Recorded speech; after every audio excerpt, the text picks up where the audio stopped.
కీర్తనల గ్రంథములో నుండి 7వ కీర్తన.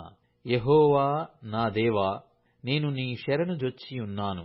నన్ను తరుమువారి చేతిలో నుండి నన్ను తప్పించుము. నన్ను తప్పించువాడెవడునూ లేకపోగా, వారు సింహము వలె ముక్కలుగా చీల్చివేయకుండా నన్ను తప్పించుము.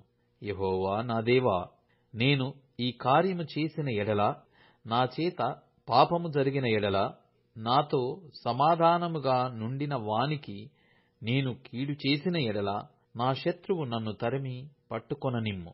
నా ప్రాణమును నేలకు అణగద్రొక్కనిమ్ము.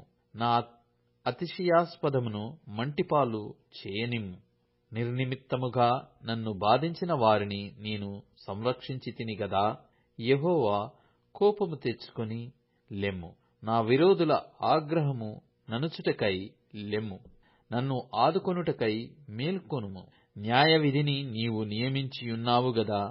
జనములు సమాజముగా కూడి నిన్ను చుట్టుకొనున్నప్పుడు, వారికి పైగా పరమందు ఆసీనుడవు కమ్ము. యెహోవా జనములకు తీర్పు తీర్చువాడు. యెహోవా నా నీతిని బట్టియు నా యథార్థతను బట్టియు నా విషయములో నాకు న్యాయము తీర్చుము. హృదయములను అంతరింద్రియములను పరిశీలించు నీతిగల దేవా, దుష్టుల చెడుతనము మాన్పుము. నీతిగల వారిని స్థిరపరచుము. యథార్థ హృదయులను రక్షించు దేవుడే నా కేడెమును మోయువాడై యున్నాడు. న్యాయమును బట్టి ఆయన తీర్పు తీర్చును. ఆయన ప్రతిదినము కోపపడు దేవుడు. ఒకడును మల్లని ఎడల ఆయన తన ఖడ్గమును పదును పెట్టును. తన విల్లు ఎక్కుపెట్టి దానిని సిద్ధపరచియున్నాడు. వాని కొరకు మరణ సాధములను సిద్ధపరచియున్నాడు.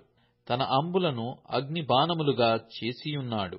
పాపమును కనుటకు వాడు ప్రసవవేదన పడుచున్నాడు. చేటును గర్భమును ధరించిన వాడై అబద్ధమును కనియున్నాడు. వాడు గుంట త్రవ్వి దానిని లోతు చేసియున్నాడు. తాను త్రవ్విన గుంటలో తానే పడిపోయెను. వాడు తలంచిన చేటు వాని నెత్తిమీదికే వచ్చును. వాడు యోచించిన బలాత్కారము వాని నడినెత్తి మీదనే పడును. యెహోవా న్యాయము విధించువాడని నేను ఆయనకు కృతజ్ఞతాస్తుతులు చెల్లించెదను.